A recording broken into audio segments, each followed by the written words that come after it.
Buenas noches. Boa noite. Eu vou falar em português, porque senão é o meu portunhol horrível.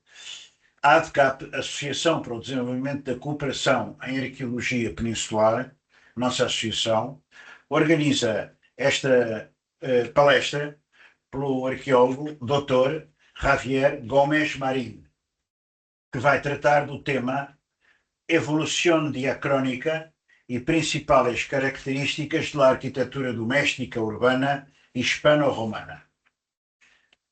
E nos ha enviado un resumen que dice lo siguiente: la domus constituye un reflejo de la civilización romana y de su sociedad, la cual en muchos sentidos actuaba como piedra angular de las vidas de sus propietarios.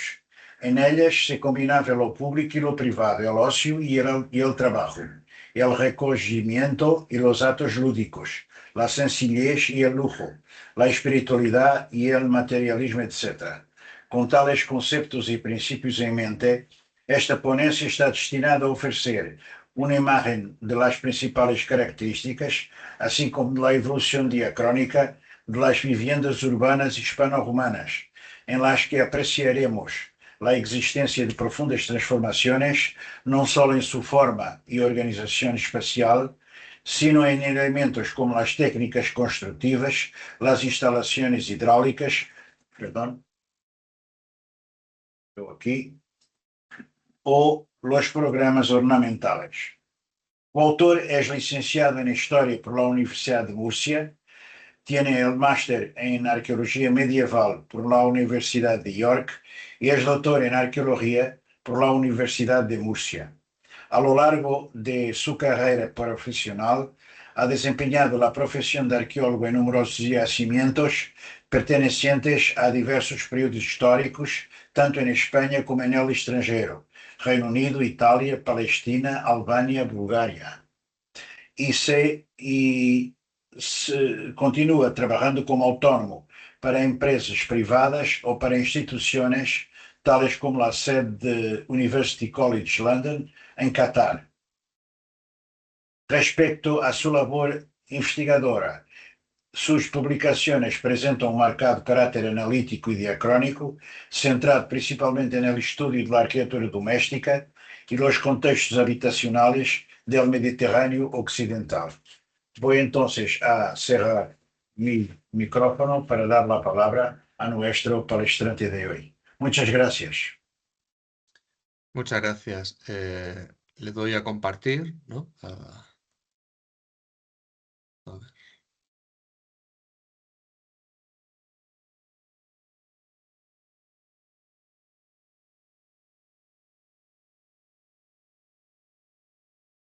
¿Se está viendo la pantalla?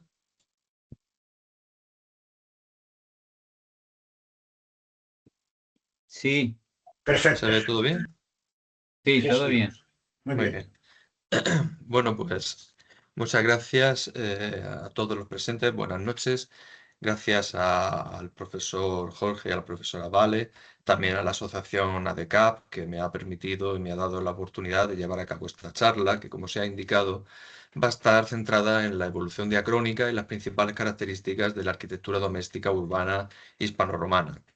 Lamento no hacer la charla en portugués, pero me temo que no hablo el idioma, así que espero que se entienda, aunque la haga en español. Intentaré hablar despacio y en cualquier caso, a cualquier pregunta, pues al final de la charla pues, pueden sentirse libres de preguntarme lo que deseen.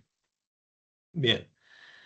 En primer lugar, quisiera mencionar desde un punto de vista cronológico que la gran mayoría de las viviendas que se han documentado en Hispania van a mostrar un origen principalmente establecido entre el siglo I a.C. y el siglo I después de Cristo. Casi todas las viviendas hispanas han sido edificadas en este periodo de tiempo, coincidiendo en gran medida con las dinámicas de fundación de nuevas ciudades llevadas a cabo por Augusto y también sobre todo por luego los emperadores pertenecientes a la dinastía Julio-Claudia. Vamos a ver en cualquier caso una importante ausencia de viviendas edificadas en el siglo II y en el siglo III, aunque hay algunas excepciones, sobre todo debido a, en parte, a la dilatada ocupación de las viviendas edificadas en el siglo I después de Cristo, que en algunos casos incluso llegaban a extenderse a lo largo de distintas fases constructivas hasta incluso los inicios de la Edad Media. Vamos a ver en cualquier caso también un ligero repunte de la edificación de viviendas de nueva planta en el siglo IV, aunque no a la misma escala que las viviendas que he comentado previamente, y que sobre todo van a estar ligadas a momentos de esplendor que sufrieron una serie de ciudades puntuales, como por ejemplo aquellas que obtuvieron el estatus jurídico de sede episcopal, o por ejemplo, siendo el caso más relevante, la ciudad de Mérida Augusta, que fue ascendida, por así decirlo, a capital de la diócesis de Hispania a finales del siglo III después de Cristo. Respecto a las tipologías de vivienda, vamos a ver que durante el periodo republicano, sobre todo, vamos a encontrar las clásicas casas de atrio asociadas al mundo republicano y que Vitruvio establece o tipifica en este tipo de tipología, con los atrios testudinados y displuviados, los atrios toscanos y los atrios tetrástilos y corintios. Vamos a ver que este tipo de casas están presentes sobre todo en el siglo I a.C., incluso llegan a alcanzar el siglo I después de Cristo, y están mayoritariamente presentes en las zonas orientales y meridionales de Hispania, es decir, las costas orientales de la Quiterior, de la provincia Quiterior, y buena parte de la Baética, zonas que estuvieron durante más tiempo sometidas e influenciadas no solo por Roma, sino también por la coine helenística. Vamos a ver igualmente que los atrios testudinados y displuviados, que Vitruvio, por ejemplo, vinculaba a las casas de, digamos, pertenecientes a individuos de escaso nivel económico, vamos a ver que están muy presentes en la arquitectura hispanorromana. De hecho, vamos a encontrar viviendas que cuentan con este tipo de estancias en viviendas con lujosos programas ornamentales. Por lo tanto, hay que descartar esa idea de Vitruvio de que este espacio era exclusivamente de personas con un escaso nivel económico. Contrasta también, por otra parte, la marcada escasez de atrios toscanos, que va a contrastar sobre todo con la presencia mayoritaria de atrios tetrástilos y corintios. Entonces, quizá podríamos considerar que estas casas de atrio dotadas de atrios columnados, quizá actuaron como una suerte de espacio de transición entre lo que serían estos atrios tradicionales republicanos y los posteriores peristilos que ya estuvieron presentes a lo largo de todo el Alto Imperio y el Bajo Imperio. Respecto a las casas de atrio y peristilo, vamos a ver que existe una doble dinámica, por así decirlo, en la que vamos a ver casas republicanas de atrio a las que posteriormente, generalmente a partir del periodo agusteo, se le va a añadir un peristilo, mientras que las casas de atrio y peristilo que fueron edificadas desde un origen así, con un atrio y un peristilo, van a estar fechadas generalmente a partir del periodo agusteo. La casa de peristilo, por otra parte, vamos a ver que está constatada en toda Hispania, a diferencia de las casas de atrio, y vamos a ver que su cronología es mayoritariamente augustea o posterior, con algunos ejemplos escasos de mediados del siglo I a.C., lo cual contrasta bastante si tenemos en cuenta, por ejemplo, que en ciudades como Pompeya existen casas articuladas por un peristilo ya desde el siglo II a.C., lo que nos está indicando que la adopción del peristilo fue relativamente tardía en Hispania. Las casas de patio porticado, por otra parte, se trata de viviendas que contaban con un espacio central porticado, pero que no podemos denominar peristilo, dado que carecían de un viridario, carecían de este jardín interior que dotaba de vegetación a la vivienda. En cualquier caso, vamos a ver que a diferencia de los peristilos, una buena parte de los exponentes de casa de patio porticado que han sido documentadas van a contar con un origen republicano, lo que también nos está indicando quizá que al igual que los atrios columnados, estos patios porticados podían actuar también como un espacio de transición entre lo que eran los clásicos atrios y los peristilos. Existe una alta presencia de casas de patio, ya sea con patio central, con un patio lateral o con un patio trasero, y están presentes en toda Hispania a lo largo del periodo republicano y del Alto y el Bajo Imperio, lo cual no deja de señalar que se trata de una tipología sencilla y recurrente en el mundo antiguo, no solamente en el mundo romano, sino que fue empleada habitualmente por todo tipo de civilizaciones del Mediterráneo, ya sea en la historia antigua e incluso también en la Edad Media. Tenemos también las casas de espacio distribuidor cubierto, como las que pueden ver aquí, que digamos que eran viviendas articuladas por un espacio central que, no contaba con las características propias de los atrios toscanos o los atrios o los peristilos. De hecho, en algunas de estas viviendas el espacio distribuidor era de hecho un pasillo, en el que vamos a ver cómo desde la calle se accedía a la vivienda y el pasillo que me permitía introducirse en el interior actuaba igualmente como un espacio distribuidor de la propia vivienda. Contamos igualmente con casas sencillas o indeterminadas que digamos que no responden a ninguna de las tipologías previas que he mencionado y que debido a su carácter que se aleja de la ortodoxia romana, que no presenta un atrio, no presenta un peristilo, a menudo son achacadas por la historiografía a un posible origen más que un origen, un posible sustrato autóctono o incluso su pertenencia a individuos de escasos recursos. En cualquier caso, hay que ser cautos y no debemos achacar cualquier vivienda que no se corresponda a la imagen de la casa romana con una casa autóctona, con una casa perteneciente a un individuo de escasos recursos, y para ello debemos servirnos de otros elementos como por ejemplo la cultura material recuperada, la presencia de cerámica romana, la presencia de tejas. Todos estos elementos nos está diciendo si esta vivienda perteneció realmente a un individuo autóctono o a un individuo hispano-romano. Por lo tanto, como comento, no hay que caer en la trampa de etiquetar como una casa autóctona o de sustrato autóctono todo aquello que no cuente con un atrio o un peristilo. También tenemos que hablar de las tabernas y los locales comerciales que contaban con dependencias domésticas.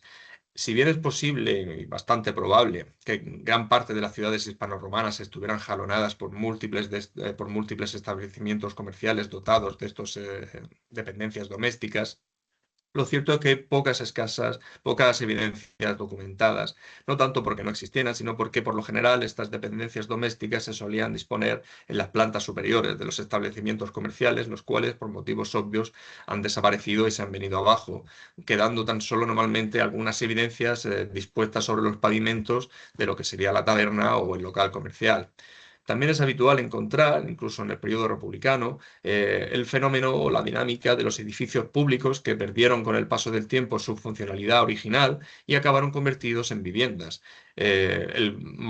Digamos que es una dinámica que vive su momento de mayor auge durante la tardoantigüedad, en el que vamos a ver múltiples complejos forales o edificios públicos como teatros, maquela o incluso anfiteatros que, como comento, fueron ocupados por pequeñas unidades familiares que se establecieron a vivir en estos espacios. En cualquier caso, pese a que estas viviendas digamos que son de escasas dimensiones y normalmente de gente con pocos recursos, vamos a ver incluso que hay algunas veces indicios de inversión. Este es un buen ejemplo. Estas son unas naves portuarias fechadas en el periodo Flavio que se localizaron en Tarragona y que fueron posiblemente alquiladas o compradas por un individuo que invirtió una suma de dinero considerable para dotar a estas naves portuarias no solamente de pinturas murales, sino también de un atrio corintio en la zona central. Por lo tanto, trataban de asemejar este antiguo edificio público lo máximo posible a una vivienda. Respecto a las ínsulas de vecinos, entendidos como estos amplios edificios de varias plantas dotados de muchos apartamentos, son muy pocos los exponentes que se han documentado en Hispania, con algunas excepciones localizadas en la ciudad de Termes o, por ejemplo, en Emérita Augusta. Es posible que la ausencia de estos edificios se deba, por una parte, a la mala conservación que los suele caracterizar debido a los materiales de baja calidad con los que solían ser edificados, aunque también es probable que esta ausencia de ínsulas se deba a la menor presión demográfica de las ciudades hispano-romanas, sobre todo si lo comparamos con otras ciudades como Ostia Antica o Roma, donde las ínsulas son edificios bastante habituales. De igual manera, los hipotéticos o posibles problemas de presión demográfica en Hispania parece que fueron combatidos con la expansión de la ciudad en superficie, creándose barrios periféricos y barrios suburbanos, como se ha podido constatar en muchas ciudades, como por ejemplo en Tarragona, en Barcelona o en Zaragoza. Respecto a los espacios de representación que conformaban la vivienda, El principal y más conocido, sobre todo, es el tablinum. Es este espacio ricamente ornamentado que se encontraba íntimamente asociado y ligado a lo que serían las casas de atrio. Generalmente era el espacio en el que el dominus de la vivienda llevaba a cabo o recibía las salutaciones matinales y que, como comento, van a estar asociados generalmente a esta disposición de vivienda en la que vemos un eje axial conformado por unas fauces, un atrio y finalmente el tablinum en el eje axial de la vivienda. En cualquier caso, aunque este tipo de casa de atrio canónica, que es muy frecuente y se ha documentado habitualmente en Pompeya, lo cierto es que cuando extrapolamos este plano a Hispania, vamos a ver que hay muy pocas casas de atrio que muestren esta disposición de eje axial con el tablinum justo en el extremo enfrentado a lo que serían las fauces. De hecho, vamos a ver que en muchas viviendas el tablinum se va a disponer incluso en codo o incluso va a estar presente en viviendas que ni siquiera sería estrictamente una casa de atrio, lo cual nos está indicando, nos sugiere que los tablina en Hispania fue un ambiente flexible que estuvo sujeto a procesos de adaptación e hibridación. Respecto a las alai, entendidas como estos ambientes que se solían disponer a ambos lados del tablinum y frecuentemente ligadas al atrio, en primer lugar no está claro realmente la funcionalidad de estos ambientes. Hay distintas teorías, hay quien cree que era el lugar en el que se disponían las imágenes de los antepasados, mientras que otros investigadores como Penelope Allison, por ejemplo, sugiere que podía tratarse de un espacio que podía estar tanto vacío como destinado quizá a contener una aleatoria y ecléctica combinación de elementos y objetos. Sea como fuere, dado que son un tipo de espacio ligado estrictamente al tablinum y a la casa y a la planta de la casa de atrio canónica, la ausencia de este tipo de planimetría en Hispania, o los pocos ejemplos documentados, hace que las alais sean también espacios muy escasos en lo que es la arquitectura doméstica. Los salones de banquete y comedores van a ser los espacios de prestigio, uno de los espacios de prestigio más relevantes de la casa, dado que es el lugar en el que se llevaba a cabo el convivio, los actos conviviales donde el dominus recibía a sus invitados y cenaban hasta altas horas de la noche.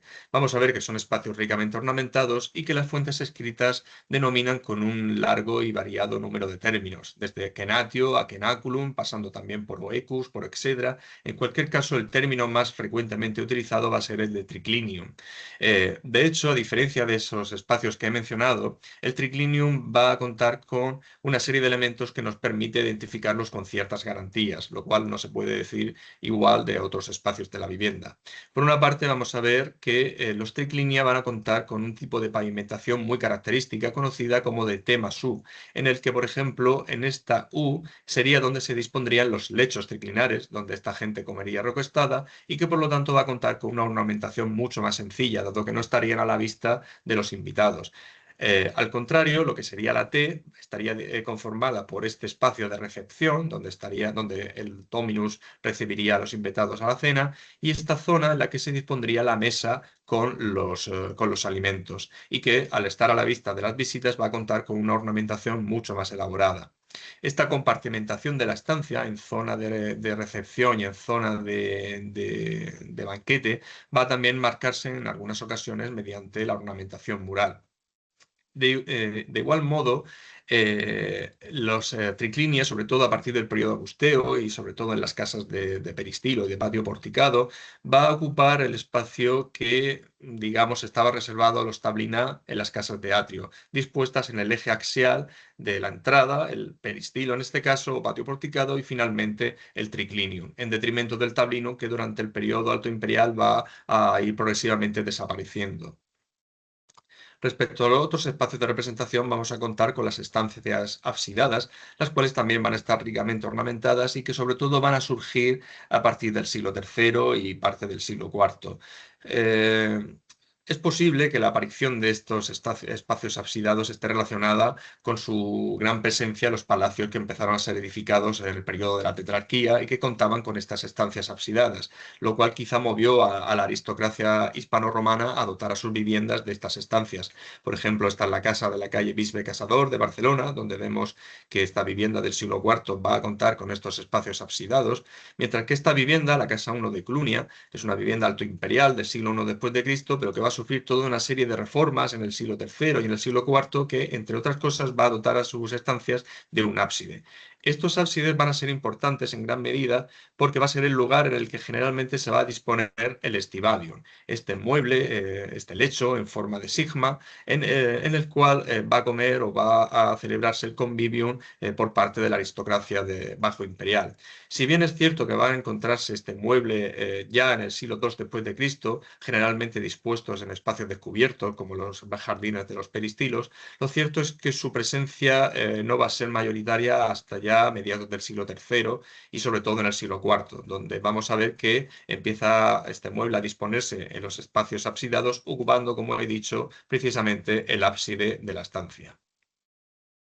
Existen muchos otros espacios de prestigio, los cuales también podían ser utilizados si fuera necesario como espacios para banquetes, dado el carácter móvil del mobiliario romano.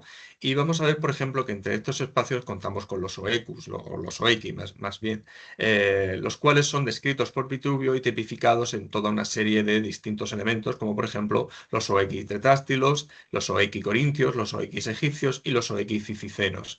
Si bien es cierto que Vitruvio da una buena descripción de estos ambientes, lo cierto es que en la arquitectura doméstica hispano-romana es difícil encontrar un ambiente que reúna todas las características que Vitruvio nos menciona. De hecho, son realmente escasos los ejemplos de oequi que, digamos, cuentan con todas las características que Vitruvio menciona. Hay algunas excepciones, como por ejemplo este oecus corintio de la Casa de los Mosaicos de Lucus Augusti, que es un oecus corintio muy similar a otros que hemos podido ver en ciudades como por ejemplo Pompeya, en la Casa del Laberinto, o en la Casa del Gran Oecus de Útica.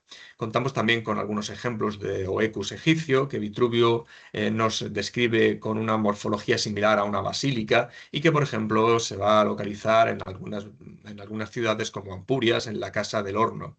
También los oequis cicenos, Vitruvio nos lo describe como una estancia de prestigio abierta a un espacio jardinado y que vamos a encontrar también en ciudades como Tarragona, en la Casa de la Calle Alguer, o por ejemplo también en Ampurias, en la Casa 2B. En cualquier caso, como comento, son espacios bastante excepcionales en la medida de que es difícil encontrar un ambiente que reúna todas las características que Vitruvio nos menciona. Las exedrae, por otra parte, son más frecuentemente mencionadas por las fuentes escritas y vamos a ver que son descritas de forma general como estancias de esparcimiento, a veces dotadas de banco, en las cuales no se encontraban expuestas ni al humo ni al hollín, así lo menciona Vitruvio, por lo cual entendemos que serían ambientes alejados de las zonas neurálgicas de la vivienda, de la zona central o de los espacios de servicio, y que por lo tanto se encontrarían abiertas a zonas ajardinadas y, digamos, en zonas tranquilas de la vivienda, como esta posible exedra dotada de una entrada monumental conformada por dos columnas y que se encontraba abierta al peristilo de la vivienda. Los cubícula, entendidos como los, digamos, dormitorios de la vivienda, la mayoría de los investigadores recientemente han mostrado un cierto consenso en considerar que se trata de espacios de carácter polifuncional, en los que se desarrollaban actividades de carácter doméstico más allá de simplemente ser empleadas para dormir o descansar. A la hora de identificarlas vamos a ver que contamos con elementos como por ejemplo la compartimentación física. Muchas de estas estancias, por ejemplo, se dividían mediante una serie de muros que dividían el cubículum en lo que conocemos como coezón y procoezón, que vendría a ser como la cámara y la antecámara. La cámara en la que se encontraba el lecho para dormir y la antecámara en la que se desarrollaban las actividades domésticas. Esta compartimentación a veces también se puede marcar mediante el pavimento, como pueden ver aquí en este pavimento de la Casa de los Delfines de Lepida Celsa, donde al igual que en los triclinia vamos a ver una zona con una ornamentación más sencilla, destinada a lo que sería el lecho para dormir, y una zona más con una ornamentación más elaborada, donde se llevaban a cabo las actividades domésticas. Existen otros elementos para poder identificar los cubícula, como por ejemplo la ornamentación mural, no solamente lo que sería la composición decorativa de las pinturas, sino también mediante la utilización de pilastras, semicolumnas de estuco o incluso lesenas, que nos están haciendo esta compartimentación entre lo que sería la cámara y la antecámara. En cualquier caso, este tipo de compartimentación mediante semicolumnas y mediante pinturas son muy habituales o están relacionadas estrictamente con las pinturas del segundo estilo pompeyano y por lo tanto son propias de las casas republicanas, motivo por el cual es difícil encontrar la compartimentación mediante pinturas en las casas altoimperiales, dado que ya el segundo estilo pompeyano, digamos que decae con el surgimiento del tercer estilo desde el periodo augusteo. Existen otros elementos para poder los cubículas, como por ejemplo los apliques de los muebles, de los lechos, o incluso las improntas de estos propios muebles, ya sea en los pavimentos de las habitaciones o incluso en los muros, sobre todo si se trata de armarios o incluso el propio lecho de donde dormía.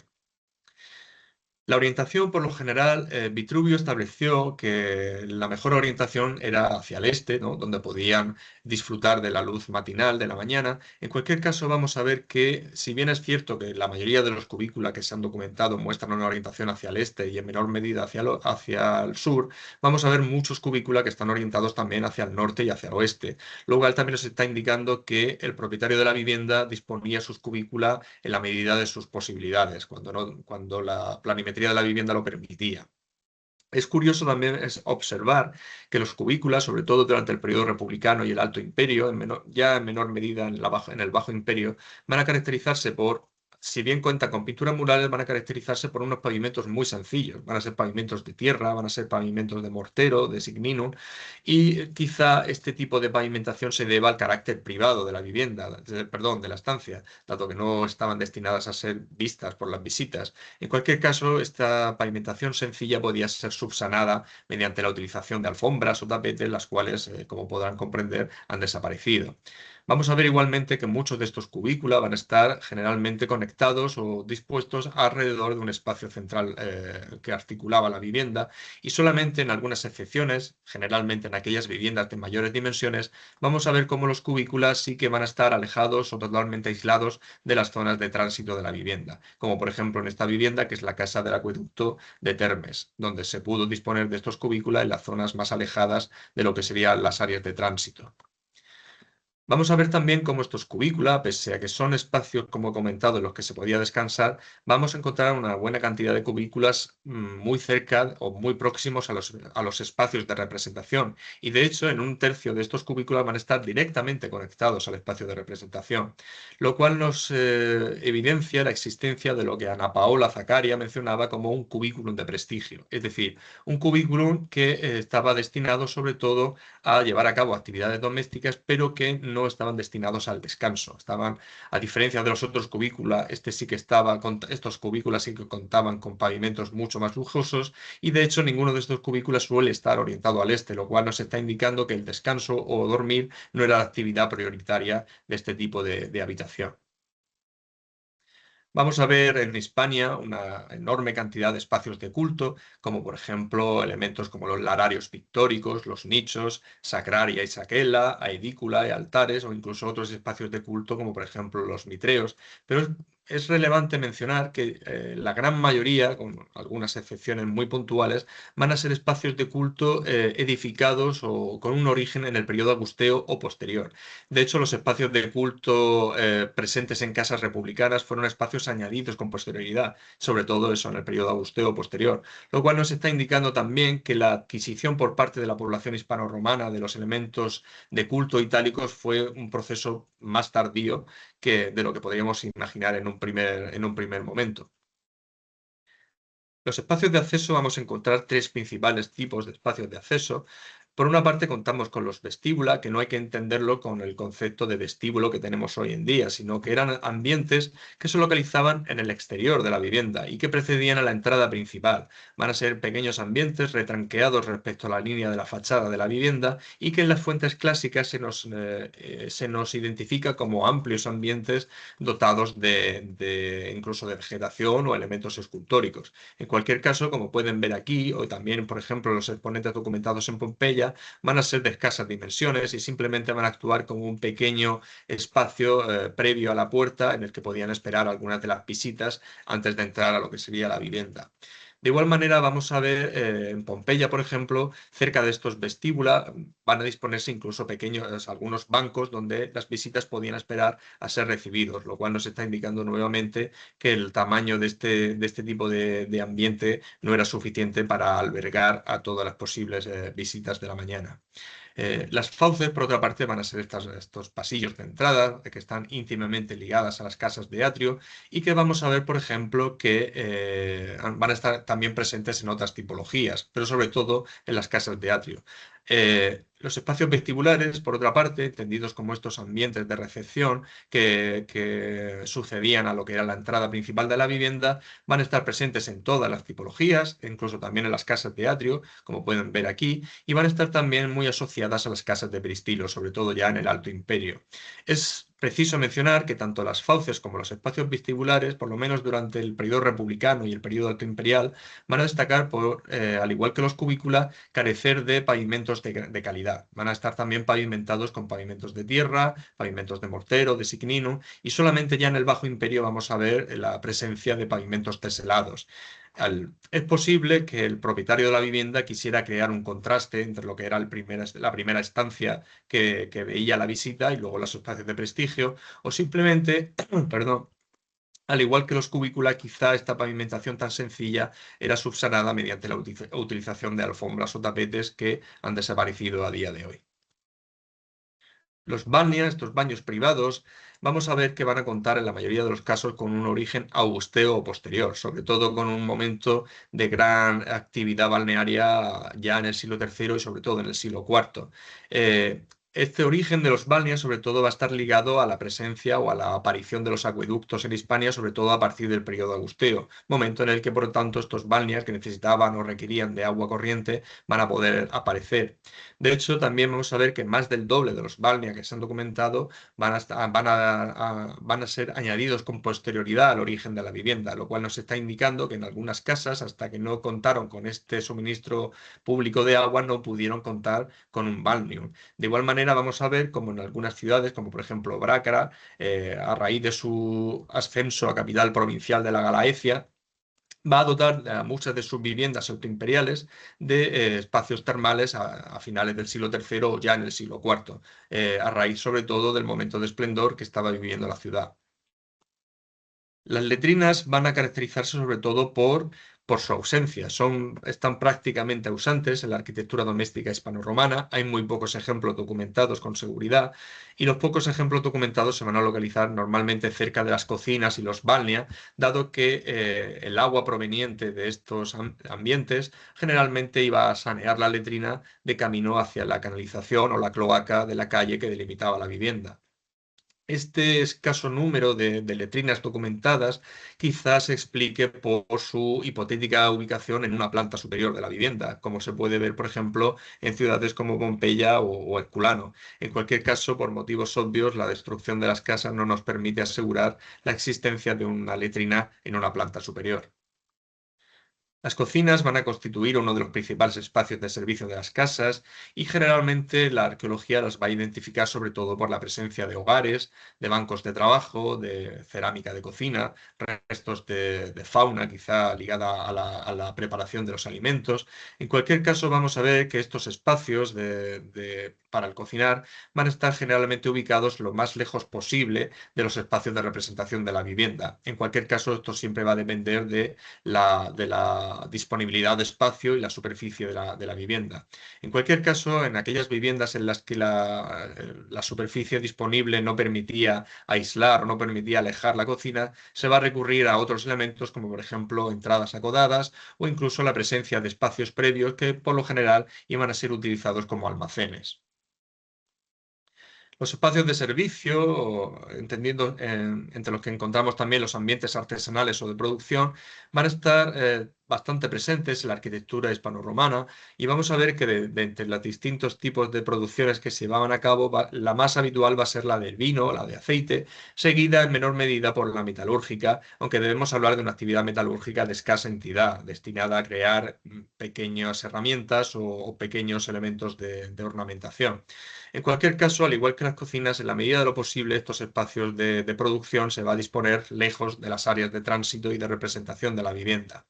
Respecto a la aparición de estos espacios, vamos a ver que existe también una doble dinámica, en la medida de que hay viviendas pertenecientes a individuos acaudalados que van a edificar o van a crear un espacio de servicio debido a la demanda de un producto en concreto. Lo vamos a ver, por ejemplo, en ciudades como Barcelona y Badalona, donde ante la demanda del vino de la Laietania, sobre todo en el Alto Imperio, van a dotar a sus viviendas de espacios de producción de vino. También vamos a ver otro proceso diferente en la que una vivienda que se encuentra atravesando un periodo de declive, el propietario de la vivienda va, digamos, a convertir uno o más de sus espacios en estancias de producción, seguramente para obtener una fuente de ingresos adicional o incluso para alquilarla o subarrendarla a segunda o terceras personas, de manera que una vivienda renunciaba a una serie de espacios, quizá incluso espacios de representación, para así obtener una fuente de beneficios. La skela y hostiaria, entendidas como estas porterías, van a ser bastante difíciles de identificar, dado que por lo general nuestros únicos elementos para identificarla va a ser su cercanía a la entrada de la vivienda y la carencia de ornamentación. Es bastante escaso el número de espacios identificados como Kela y Osteria, y por lo general donde se han identificado van a estar presentes sobre todo en viviendas de grandes dimensiones, dado que no debemos olvidar que una cela hostiaria demandaba la presencia de un esclavo continuamente, un esclavo que debía ser alimentado y mantenido. El agua, por supuesto, es uno de los elementos más importantes de la vivienda y por lo tanto vamos a ver toda una suerte de instalaciones, no solamente de abastecimiento hídrico, sino también de carácter ornamental en toda Hispania. Uno de los más frecuentes van a ser las cisternas de almacenamiento de aguas pluviales, generalmente, que van a estar presentes prácticamente en toda Hispania en viviendas republicanas, augusteas y altoimperiales y bajoimperiales. Las dimensiones y la cantidad de estas cisternas van a depender sobre todo pues, del tamaño de la vivienda, de la demanda de agua de sus habitantes y va a reflejarse también, por ejemplo, en su capacidad, donde hemos encontrado cisternas con una capacidad de 15 metros cúbicos e incluso cisternas con una capacidad de 87 metros cúbicos, o por ejemplo viviendas como la Casa 1A de Ampurias, donde se han documentado incluso 8 cisternas. Por lo tanto, nos está indicando una alta demanda de agua. Respecto a la ubicación de estas cisternas, vamos a ver que están concentradas mayoritariamente en la costa mediterránea de Hispania, tanto en la costa mediterránea de la provincia Quiterior como en la costa de la provincia Baética. Lo cual tiene sentido si tenemos en cuenta el régimen pluviométrico del clima mediterráneo, el cual es muy escaso en precipitaciones durante el periodo de verano. Los pozos, por ejemplo, sí que van a estar más presentes en la arquitectura doméstica, van a estar presentes prácticamente por toda Hispania, pero sí que los vamos a ver concentrados en casas de una serie de ciudades concretas, como por ejemplo Complutum, Pollentia o Ercávica. La presencia mayoritaria de pozos en estas viviendas, de estas ciudades en concreto, nos está indicando que el acceso al nivel freático por parte de sus habitantes era bastante más sencillo que en otras ciudades de Hispania. Respecto a la presencia de pozos en latitudes más septentrionales, más ricas en lluvias, posiblemente se deba a que se trataba de pozos que complementaban el abastecimiento hídrico, el cual era garantizado mediante la existencia de canalizaciones de agua pública o directamente mediante cisternas que almacenaban las aguas pluviales. Los impluvia van a ser estos estanques asociados estrictamente a las casas de atrio y que contaban con una cisterna subterránea donde se almacenaban las aguas pluviales que caían desde el compluvium del techo. En cualquier caso, vamos a ver cómo, sobre todo desde el periodo augusteo, coincidiendo con la llegada de los acueductos, vamos a ver cómo los impluvia de las casas de atrio van poco a poco a desprenderse de lo que sería la cisterna y pasan a ser estrictamente elementos ornamentales. Los estanques, por otra parte, vamos a ver que cuentan también con una cronología austera o imperial, sobre todo debido a, como he comentado previamente, la implantación progresiva de los acueductos desde el periodo augusteo. A diferencia de los impluvia, van a ser elementos estrictamente ornamentales, donde el agua va a actuar como un elemento más de prestigio. Y, de hecho, la presencia incluso de bancos corridos o de escalones y otros elementos nos está indicando también que algunos de estos estanques, generalmente los de mayor profundidad, podían ser incluso utilizados a modo de natatio, ¿no? Para poder ser empleados para refrescarse por parte de los habitantes de la casa. Vamos a ver también la presencia de fuentes y ninfeos, los cuales son bastante escasas, no porque no existieran, sino porque por lo general han desaparecido o han sido destruidas y tan solo se han recuperado evidencias como por ejemplo fragmentos de la fuente, los reservorios donde se disponía el agua o incluso las canalizaciones que conducía el agua hacia las zonas centrales de los espacios descubiertos. La mayoría de estos elementos van a presentar una cronología alto imperial y aunque se han documentado fuentes en el interior de espacios de representación, como por ejemplo en la casa de la avenida Prat de la Riba de Tarragona, vamos a ver que la gran mayoría de estas fuentes y ninfeos van a estar presentes en espacios descubiertos como los peristilos o los hortus. Las canalizaciones van a estar presentes prácticamente en todas las viviendas hispano-romanas, con algunas excepciones, por supuesto, y vamos a ver que van a responder en gran medida a la tipificación realizada por Vitruvio. Contamos en primer lugar con las fístula y plumbia, es decir, las canalizaciones de plomo, las tuberías de plomo, las cuales, sin embargo, son escasas, no tanto porque no existieran, sino porque han sido tradicionales víctimas del expolio por parte de la gente o de las personas que deseaba fundir el plomo. En cualquier caso, si nos basamos en los elementos documentados de este tipo de canalización, vamos a ver que están ligadas generalmente al abastecimiento de agua de los elementos de carácter ornamental como los estanques y las fuentes, debido a que son mejores elementos para poder soportar mejor la presión del agua. Los tubuli fictiles, entendidas como estas canalizaciones conformadas por tubos de cerámicos, van a ser también bastante escasos, de nuevo, debido a que son elementos bastante frágiles. En cualquier caso, también vamos a ver que eran utilizados para la construcción, por ejemplo, perdón, eran utilizados para su construcción elementos como, por ejemplo, ímbrices o incluso ánforas que eran encajadas unas con otras para poder ser utilizadas como canalizaciones. En cualquier caso, las canalizaciones más habituales y que vamos a ver prácticamente en toda Hispania van a ser los canales estructiles. Son canalizaciones que van a ser edificadas con una amplia mayoría o una amplia cantidad de soluciones, como por ejemplo mampostería, lajas y losas de piedra, elementos de espolia. Por lo tanto, son el tipo de canalización omnipresente en todas las viviendas hispano-romanas.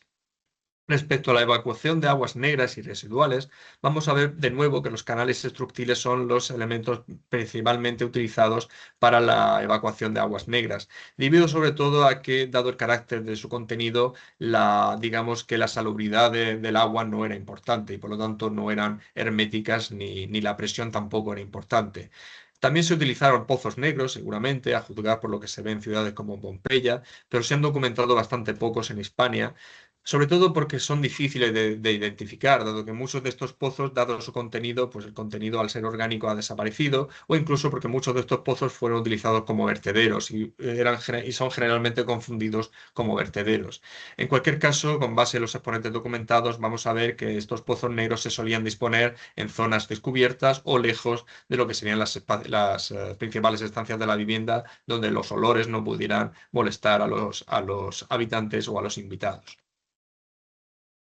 La climatología es también importante en Hispania, dado su gran variedad de climas, con el clima oceánico, clima continental, clima mediterráneo, y vamos a ver que por lo general las viviendas combatían el frío y el calor mediante la orientación de las estancias. En cualquier caso, sobre todo el frío, vamos a ver que una solución habitual era aislar la estancia mediante entradas en codo o mediante la presencia de antecámaras para intentar paliar los efectos de las corrientes frías de aire.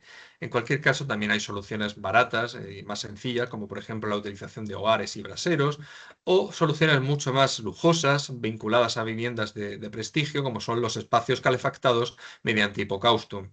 En cualquier caso, vamos a ver cómo en algunas viviendas más septentrionales, por ejemplo en Llurióbriga o en Lugo, vamos a ver cómo a veces la vivienda dotada de un peristilo va a tener que ser víctima de una serie de reformas destinadas a frenar o bloquear las corrientes de aire, como por ejemplo la compartimentación mediante muros del ambulacrum que delimitaba o rodeaba el peristilo, o incluso mediante la creación de muros que cegaban los espacios intercolumnares de estos peristilos, para así poder evitar o frenar las corrientes de aire. La humedad también es un problema recurrente en el mundo de la arquitectura doméstica hispano-romana, y la cual era combatida, por ejemplo, mediante la elevación del nivel del suelo, cuando este se encontraba muy próximo al nivel freático, o mediante la creación de falsas paredes o una concameratio, donde la humedad concentrada discurría hasta la base del muro, donde se había tallado una canalización que conducía esta humedad concentrada al exterior de la vivienda. Las viviendas van a mostrar una amplia variedad de técnicas constructivas y por lo general no vamos a ver una única técnica constructiva utilizada en toda la vivienda, sino que vamos a ver diferentes técnicas empleadas. Por ejemplo, vamos a ver el uso del opus quadratum. En cualquier caso es un uso minoritario, reservado a una serie de muros aislados, generalmente utilizados en las fachadas de la vivienda o para soportar grandes cargas, como por ejemplo de un piso superior. De hecho, este tipo de técnica constructiva, que vamos a ver que está concentrado sobre todo al este de Hispania, a veces va a ser simplemente la reutilización de muros previos, generalmente de edificios públicos republicanos, que fueron reutilizados a la hora de construir la vivienda. Algo similar ocurre con el opus africanum, donde vamos a ver que estos muros son poco utilizados y generalmente se utilizan también para soportar las mayores cargas y tensiones de la vivienda. Su uso, sobre todo, va a estar vinculado a ciudades en las que se percibe una importante influencia púnica, siendo quizá uno de los mejores casos la ciudad de Cartagena, en el sureste de Hispania, que como pueden saber fue una ciudad fundada por los cartagineses a finales del siglo III a.C. El Opus Craticium, hay muy pocos exponentes documentados, dado que la estructura de madera que caracterizaba este tipo de muros, por lo general ha desaparecido, dado el carácter perecedero y orgánico de la madera. En cualquier caso, debió ser una técnica constructiva bastante empleada, a juzgar por lo que podemos ver en ciudades como Herculano. En cualquier caso, vamos a ver que son muros utilizados sobre todo para edificar tabiques interiores, dado que estamos hablando de tabiques bastante delgados, de unos 15-20 centímetros, que contrastan con el grosor habitual del resto de muros, que suele oscilar entre los 45 y los 50 centímetros. El opus vitatum, a diferencia de las técnicas constructivas previas, va a ser utilizado con gran frecuencia en toda Hispania. Vamos a verlo sobre todo en viviendas augusteas y altoimperiales, y se va a utilizar tanto para la edificación de tabiques interiores como para las fachadas de los edificios, lo cual está evidenciando su gran solidez. Existen muy pocos muros edificados íntegramente con ladrillos y sobre todo el ladrillo va a tener un uso muy anecdótico, quizá un uso complementario a la hora de hacer los paramentos de mampostería, y el ladrillo sobre todo se va a utilizar para la creación de pavimentos o para crear estructuras como por ejemplo las columnas de algunos espacios porticados. El opus caementicium, entendiendo los muros edificados íntegramente con este tipo de mortero, este tipo de material, van a ser también bastante escasos, van a concentrarse sobre todo en el este de Hispania y van a contar con una cronología mayoritariamente altoimperial. Por lo tanto, nos está indicando que fue un tipo de técnica constructiva muy poco utilizada.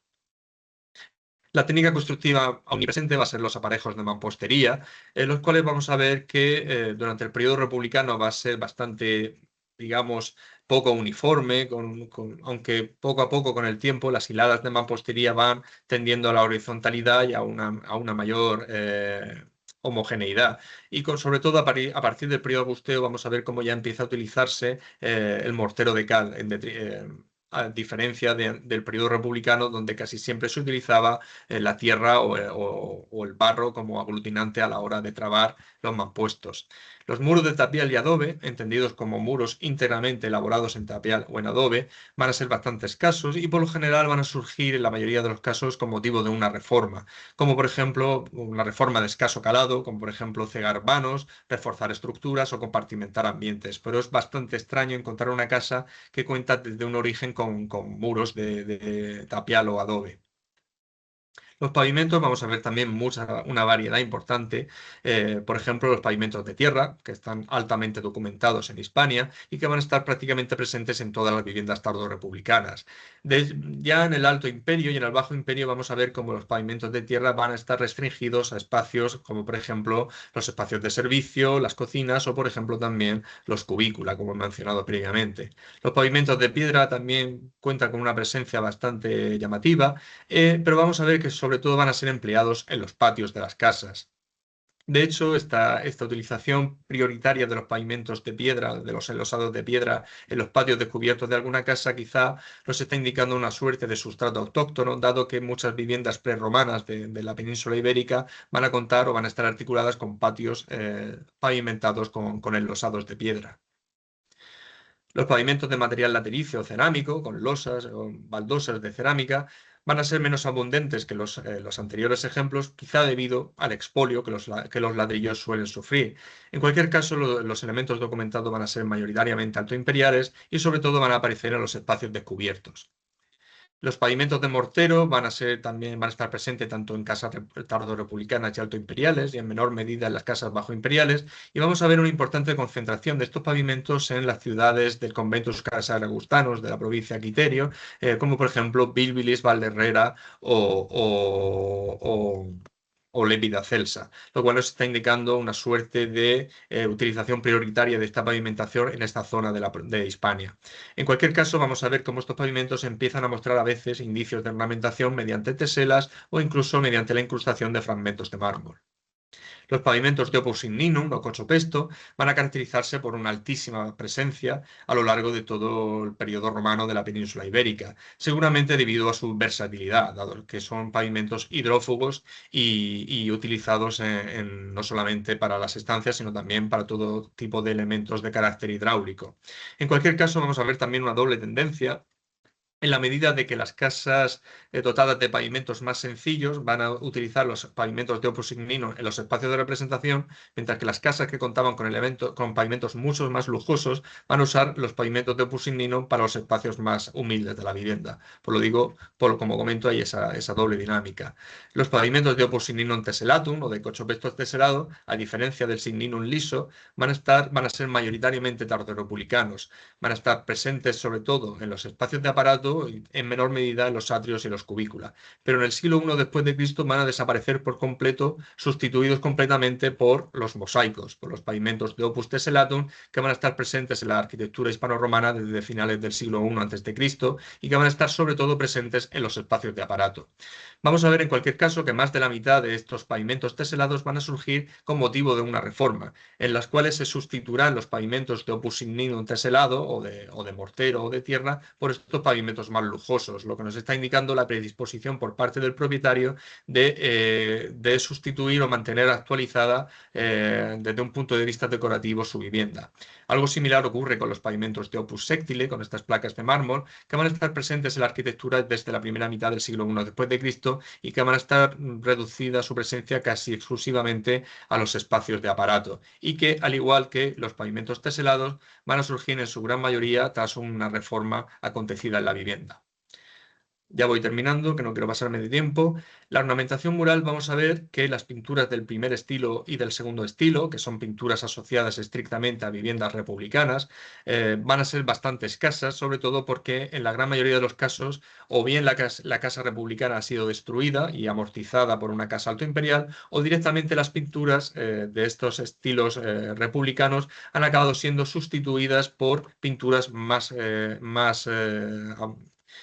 propias del periodo agusteo y del periodo alto imperial, como por ejemplo son las pinturas del tercer estilo pompeyano o del cuarto estilo pompeyano, las cuales, a diferencia de las pinturas republicanas, ya van a estar presentes en toda la provincia, en toda Hispania. De hecho, al igual que los pavimentos, vamos a ver cómo estas pinturas del tercer estilo y del cuarto estilo van a surgir en gran medida a raíz de una reforma, al igual que los pavimentos. Por lo tanto, nos está indicando de nuevo esta intención o esta predisposición por parte del propietario de la vivienda de mantener su casa con los programas decorativos más actuales posibles. También existían programas de ornamentación mural mediante séctile parietal y mediante mosaico parietal, pero son muy pocos los exponentes que han sido documentados, dado que en la gran mayoría de los casos han sido destruidos, han sido expoliados o simplemente han desaparecido. En cualquier caso, en el caso del séctile parietal van a estar concentrados casi exclusivamente en los espacios de aparato, y vamos a ver que la gran mayoría de los ejemplos son fechados en el periodo alto imperial. Respecto al mosaico parietal, al igual que con el séctile parietal, son bastante escasos las evidencias documentadas, y vamos a ver que si bien el mosaico parietal fue inicialmente se encontraban ligados a los ninfeos de las casas itálicas, vamos a ver que en la península ibérica posiblemente contaban también con una cierta asociación con el mundo de los ninfeos y del mundo de los elementos hidráulicos, sobre todo debido al uso habitual de las conchas marinas que va a estar recurrentemente utilizado en la elaboración de este tipo de mosaicos parietales. Los elementos escultóricos, hay muchos elementos escultóricos documentados en Hispania. El problema es que la gran mayoría de estos elementos escultóricos han sido recuperados desde una perspectiva de coleccionista. Por lo tanto, en muchos casos desconocemos la procedencia de estos elementos escultóricos. No sabemos si pertenecen a una casa y dentro de lo que es la casa no sabemos a qué estancia pertenecen. En cualquier caso, con base en los elementos escultóricos documentados in situ y también por extrapolación con los elementos documentados en Pompeya, vamos a ver que existen tanto elementos ornamentales, escultóricos, como por ejemplo las esculturas o los osquila, y también vamos a ver la presencia de elementos de carácter de representación, como son las estatuas honorarias o los erma y retrato, en los que se trataba de resaltar la figura del propietario de la vivienda. De igual manera, con todos estos ejemplos que he mencionado, estos espacios, estas esculturas, por lo general van a estar presentes en los espacios como los peristilos o el espacio de representación, mientras que los ermai van a aparecer sobre todo también en algunas estancias de carácter religioso, espacios de culto. Ya voy concluyendo. Respecto a las conclusiones, en primer lugar vamos a observar que la mayor parte de las viviendas urbanas documentadas en Hispania fueron construidas entre el siglo II a.C. y el siglo I después de Cristo, con una notable concentración durante la época augustea, los inicios del Alto Imperio y ya el siglo IV después de Cristo. Luego, desde una perspectiva morfotipológica, la arquitectura doméstica de Hispania va a presentar un claro desequilibrio territorial, donde vamos a ver que las domos de tradición itálica, especialmente las casas de atrio, se van a concentrar casi exclusivamente al este de Hispania durante el periodo tardorrepublicano, mientras que al oeste su implantación va a ser considerablemente más tardía y limitada, predominando en su lugar las casas de peristilo. De igual manera, un examen más detallado de los distintos espacios que componían estas residencias pone de manifiesto la complejidad y la diversidad funcional, tipológica y espacial que caracterizaba las áreas de recepción y representación, así como las limitaciones inherentes a su identificación arqueológica. Lejos de ajustarse de manera sistemática a los modelos canónicos o a las prescripciones establecidas por autores como Vitruvio, los espacios documentados van a presentar en general un elevado grado de heterogeneidad. Los espacios destinados al culto doméstico van a revelar también ritmos diferenciados de romanización, con una adopción más intensa de las prácticas religiosas itálicas en la mitad oriental de Hispania. Las estancias de servicio se van a caracterizar principalmente por su diversidad morfológica y funcional, fuertemente condicionada por factores como el tamaño de la vivienda, el estatus del dominus, la disponibilidad de espacio, la cronología y el contexto socioeconómico general. El estudio de las instalaciones hidráulicas domésticas va a poner de relieve también la importancia central del agua en la arquitectura romana, tanto para el abastecimiento como para la evacuación. Su presencia y grado de complejidad van a depender estrechamente de la cronología, del estatus social del propietario y del tipo de vivienda. A pesar de la considerable diversidad climática y geográfica de Hispania, el análisis de la vivienda urbana sugiere que dicha variabilidad no va a constituir un obstáculo determinante para la introducción y el desarrollo de los modelos domésticos itálicos. Su presencia o ausencia en determinadas regiones va a estar posiblemente condicionada en mayor medida por factores sociales, culturales, económicos o cronológicos. Las técnicas constructivas y los materiales empleados van a reflejar una combinación de soluciones locales e influencias romanas en las que las consideraciones prácticas prevalecieron, por lo general sobre la búsqueda sistemática de la innovación técnica. Considerado en su conjunto, la amplia variedad de pavimentos documentados demuestra que estos constituyen un indicador arqueológico de gran relevancia para comprender la evolución diacrónica de la arquitectura doméstica, la funcionalidad de los distintos espacios e incluso el estatus social y económico de los propietarios. Asimismo, los diferentes tipos de pavimento reflejan la evolución de las preferencias por determinadas soluciones ornamentales y funcionales a lo largo del tiempo. Las pinturas, por ejemplo, vamos a ver que si bien el primer y el segundo estilo son bastante escasas debido al carácter republicano de estas pinturas, vamos a ver cómo las pinturas del tercer y el cuarto estilo ya están presentes prácticamente en toda Hispania y que en la mayoría de los casos fueron añadidas con posterioridad. Finalmente, también es preciso mencionar que las evidencias de decoración escultórica son extremadamente escasas y, no obstante, los ejemplos documentados sugieren la presencia de este tipo de elementos en las domus, probablemente ubicados en los peristilos y en los espacios ajardinados, donde pudieron formar parte de programas iconográficos de carácter dionisiaco. Asimismo, el hallazgo de esculturas honoríficas y de herma y retratos apunta a la existencia de prácticas de autorrepresentación y a la posible veneración del genius del dominus en el ámbito privado, en consonancia con las dinámicas ideológicas propias del Alto Imperio.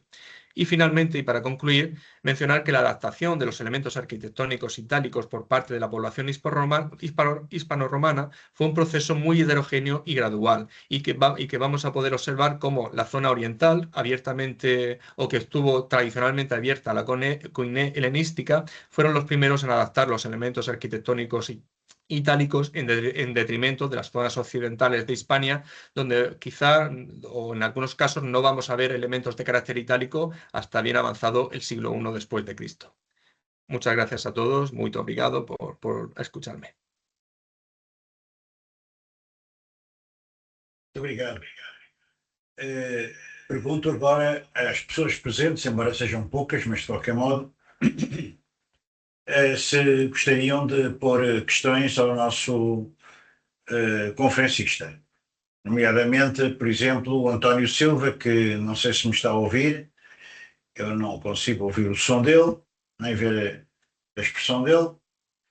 Está aqui, mas não sei se nos está a ouvir. Parece que não consegue. Estão-me a ouvir? Estamos. Às vezes tenho câmara e não tenho som, desta vez tenho som e não tenho câmara. Não, gostava só de agradecer ao Dr. Xavier Gomes a excelente síntese que nos apresentou sobre a arquitetura doméstica hispano-romana, num trabalho, creio que já desenvolve há muitos anos, desde a sua tese doutoral, creio. E o esforço que certamente tem vindo a implicar esta atualização, portanto, a toda a Espanha, não é? Porque as realidades são diferentes da baética de outras províncias, certamente, incluindo até, quer dizer, dados bastante atuais sobre as cidades romanas que estão no atual território português. Portanto, é um notável esforço de síntese, quer dizer, com uma perspectiva muito abrangente. Ouvi e vi com toda a atenção, mas vou esperar pela gravação para depois tomar as minhas notas, porque, embora tenha entendido bem, não consegui seguir, quer dizer, tanta era a informação, tão diversificada, tão atualizada, enfim, etc. Portanto, foi uma excelente síntese. Muito obrigado e parabéns. Obrigado.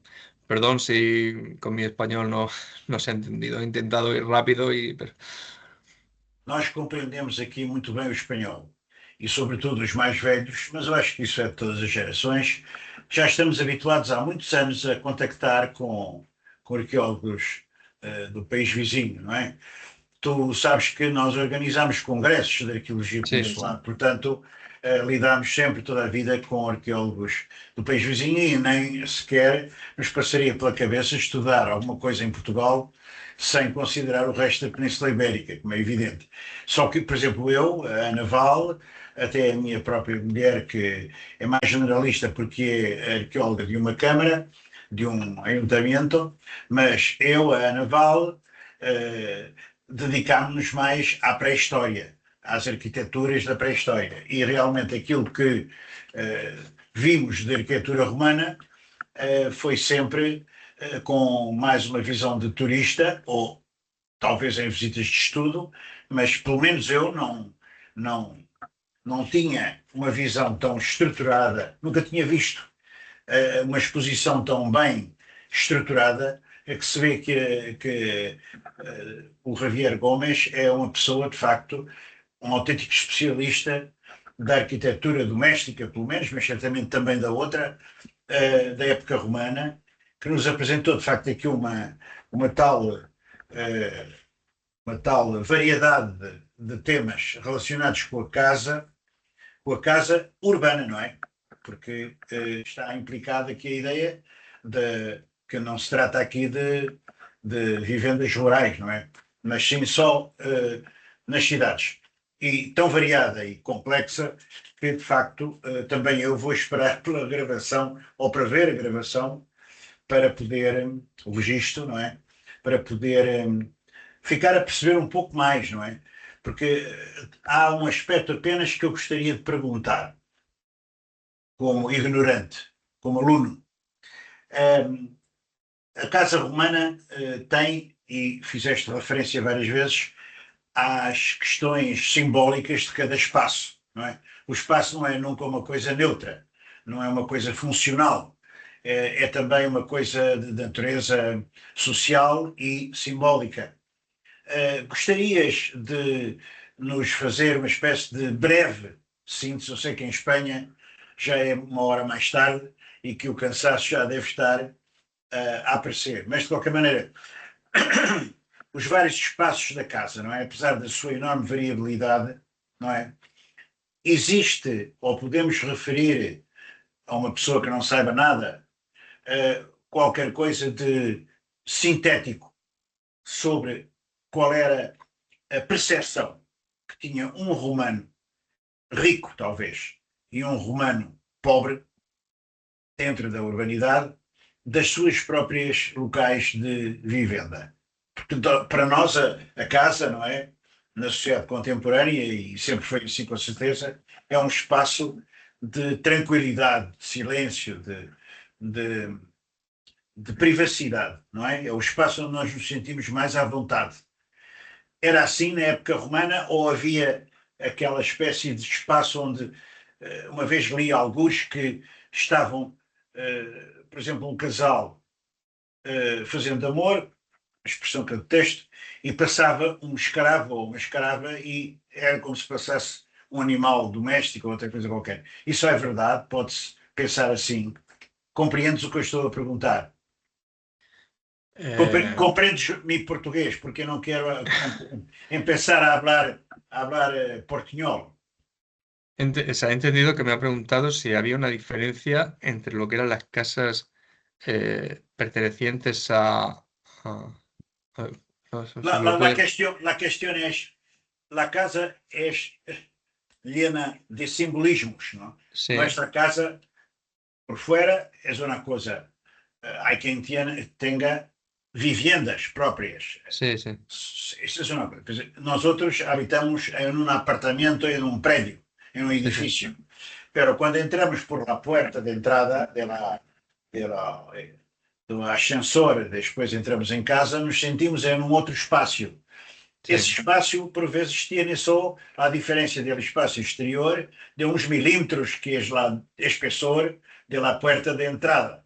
Pero Ujú. esses milímetros ou centímetros são cruciais para que, uma vez cerrada a porta, nos sintamos de modo diferente. Sí, sí. Podemos ter uma ideia a lo largo del tiempo del Imperio Romano, que es evidentemente una civilización que ha durado bastante tiempo y ha tenido muchas versiones de acuerdo con todo lo espacio enorme que ocupó. Pero podemos tener una idea de cuál sería, digamos, la visión subjetiva que lo romano rico, por ejemplo, tenía de su domus, o lo romano más pobre, más escaso de medios, podría tener de su casa, para Sí, pasarnos un poco de la descripción tipológica que foi muito buena e que sempre entrou em conta com estes aspectos simbólicos também, pero nós outros que eu hablo como ignorante, porque nunca me dediquei a esta época. Pregunto. sí, sí, sí. Como usted comenta, por fuera la casa a veces tenía también pinturas murales o habían elementos ornamentales, habían antefijas que decoraban los techos de lo que es perdón, las cubiertas de las casas, los tejados, y no, a veces la entrada de la casa podía estar monumentalizada, ¿no? Con columnas, con falsos elementos decorativos, pero sí que es cierto que una vez entrabas a la casa, dependiendo del nivel económico, por supuesto, del propietario, había toda una serie de juegos de perspectivas. Tú cuando entrabas normalmente se trataba de generar un eje axial que tú pudieras nada más entrar ver toda la amplitud de la vivienda. Tú podías ver el espacio porticado con su jardín, con sus fuentes, con sus elementos ornamentales, los osquila que colgaban de los espacios intercolumnares, las estatuas, y normalmente al final, a lo que era justo al otro lado del espacio porticado, encontrabas el espacio de mayor prestigio de la vivienda, el espacio más grande, con las mejores pinturas, los mejores pavimentos, de manera que la persona que entraba a la casa, nada más entrar, antes de introducirse en el interior, justo cuando se abría la puerta, tenía una visión perfecta de la magnificencia de la vivienda. Por supuesto, como comento, todo va a depender siempre de la capacidad económica del propietario, la disponibilidad de superficie, porque hay veces que aunque el propietario tuviera mucho dinero, a lo mejor no había superficie habitable suficiente en la ciudad y tenían que construir en altura. Entonces tenían que usar otro tipo de juegos de perspectivas. Pero esta gente sabía perfectamente cómo de un simple vistazo mostrar su poder, ¿no? La luxuria privada, el poder económico y social.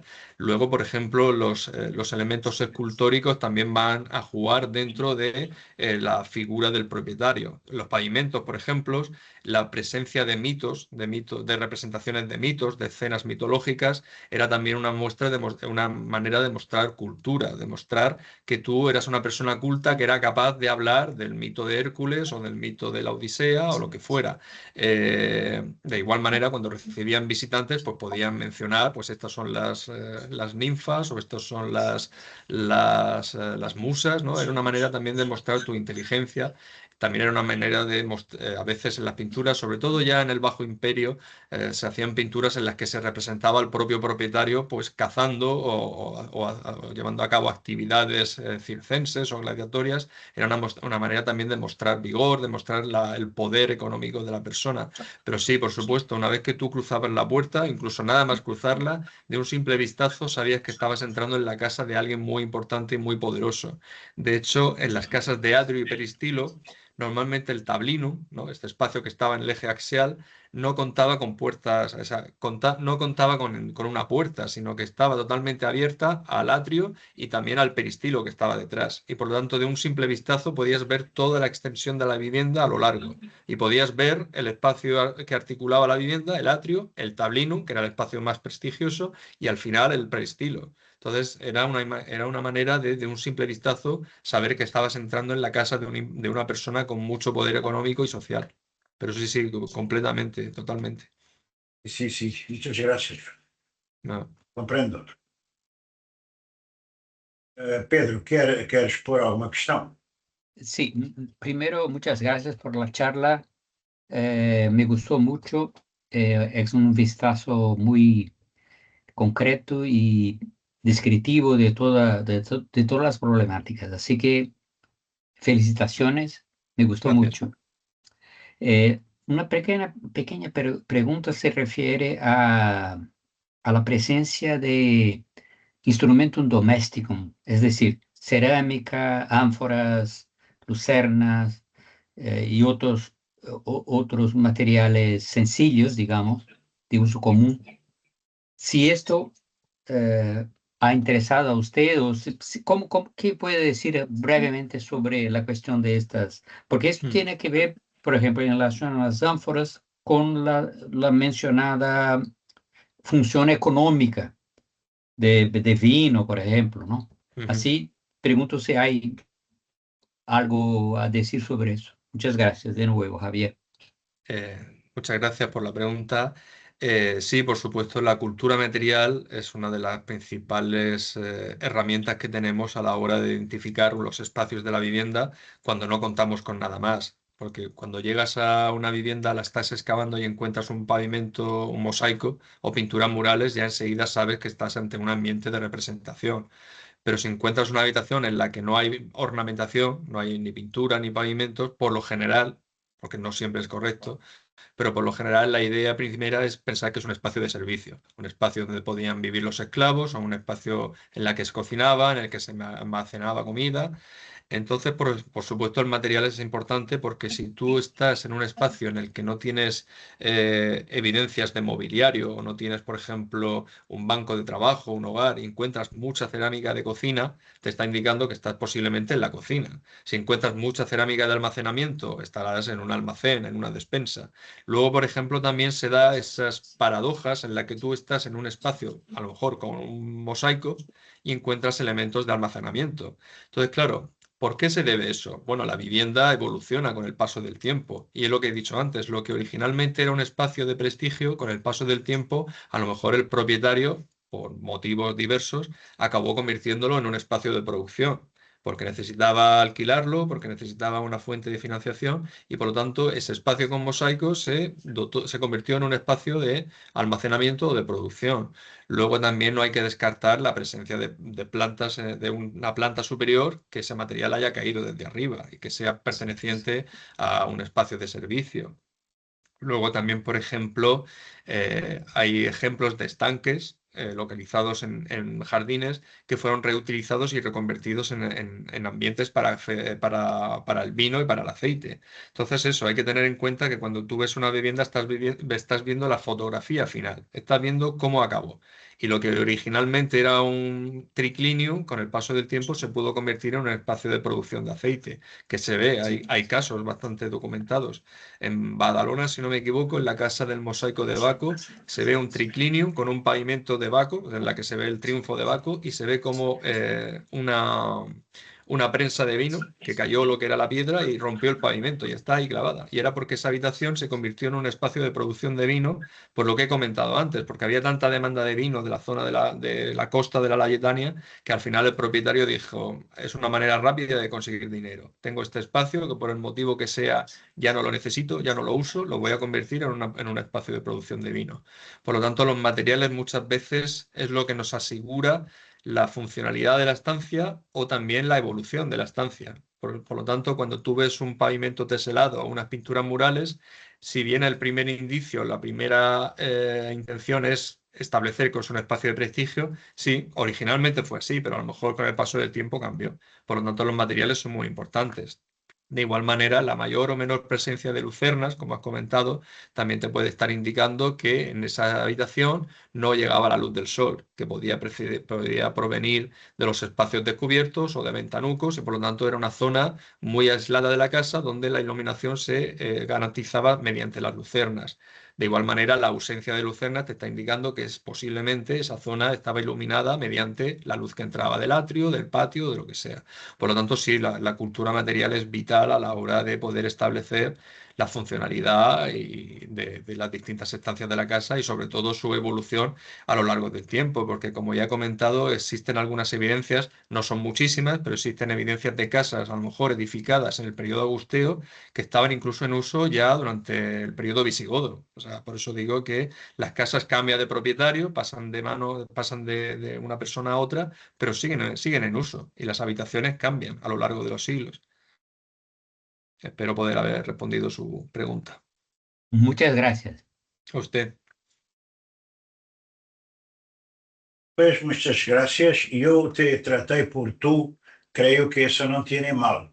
Estamos entre colegas. Está Gracias. bien. Não sei se alguém mais quer pôr alguma questão, se não, como já é tarde e temos que ter a noção de que o nosso colega está mais uma hora do que nós, já nem falo do Brasil, que não sei bem a que época estão, ou a que hora do dia estão, à tarde, talvez. Aí é... É 18h48. É uma hora muito É boa cedo. antes de cedo. jantar. Então, muitas gracias e vamos a poder publicar mañana, espero yo, desde que Ana me envíe lo registro de tu intervención, que es muy útil, muitíssimo útil, es pedagógica mesmo, e vai ser útil certamente a estudiosos da época romana, mas também a alunos desta época, porque és muito... Realmente Espanha es enorme relativamente a Portugal e tiene una cantidad de datos. Eu estou sempre vendo em meu Facebook inúmeros colegas espanhóis escavando coisas romanas fantásticas. Por isso, muitas gracias. E uma boa noite. E mantenemos-nos em contacto, porque queríamos los próximos años que otros colegas tuyos que nos puedas indicar podrán continuar a colmatar, por lo menos para mí, que sou uma pessoa mais ligada às épocas mais antiguas, a colmatar, porque para nós la arqueología, claro, vai desde o Paleolítico hasta hoy. Por eso, muchas gracias por esa colaboración que nos has dado y por la colaboración que puedes darnos por indicación de colegas de valor que podrán hacer palestras el próximo año.